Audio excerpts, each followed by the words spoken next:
Bonjour, ici Roch Giguère.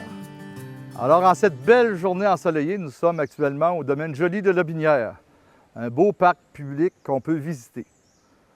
Aujourd'hui, on va parler des plantes tapissantes, des plantes qu'on peut placer à des endroits où la culture est difficile, à des endroits où on ne veut pas aller sarcler à tous les jours, à toutes les semaines.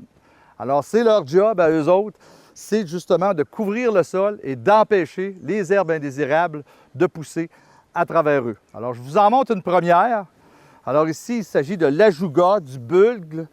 Alors, on a un beau feuillage rouge foncé avec des petites fleurs bleues en épi. Alors, on voit qu'elle constitue en floraison un beau tapis très bien coloré. On a une autre plante ici, à proximité, qui est beaucoup utilisée pour justement tapisser les endroits difficiles. C'est la pervenche. On voit ici une belle petite fleur violacée qui, à travers le feuillage vert lustré, donne un bel effet.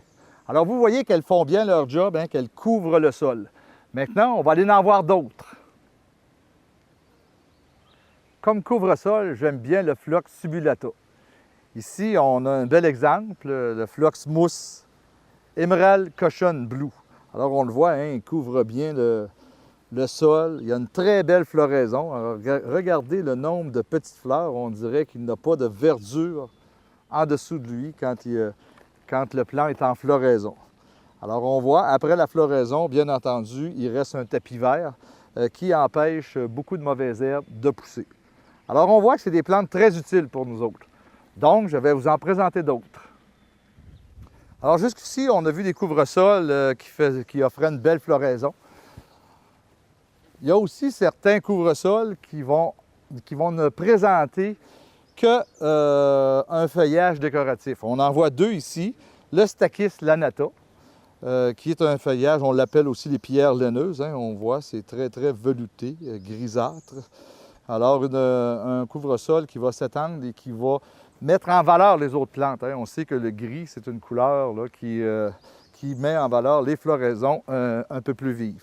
On a une autre plante ici qui suit ensuite, qui est une graminée, alors une herbe japonaise à feuillage panaché, l'Aconoclea macra aureola.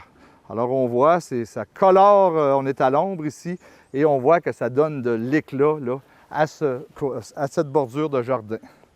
Une autre plante aussi qu'on peut utiliser en bordure ou en couvre-sol, c'est ce petit cœur saignant-là qu'on a ici. Un très beau cœur saignant à feuillage gris-bleu. Et bien entendu, ces floraisons sont un atout supplémentaire. Alors on le voit, ça couvre bien le dessous de cet arbuste-ci et ça l'empêche justement les mauvaises herbes de pousser. On a un autre ici, un peu plus loin, qui nous offre une belle floraison à ce temps-ci de l'année. Et on voit qu'elle couvre assez bien aussi le sol. Elle suit la bordure du sentier et regardez les belles petites fleurs. C'est la Tiarelle polyphylla, une tiarelle à floraison printanière. Alors, un joli petit tapis en avant d'une érable du Japon qu'on voit là, qui vient rejoindre ce tapis-là. Alors, l'un et l'autre se mettent en valeur.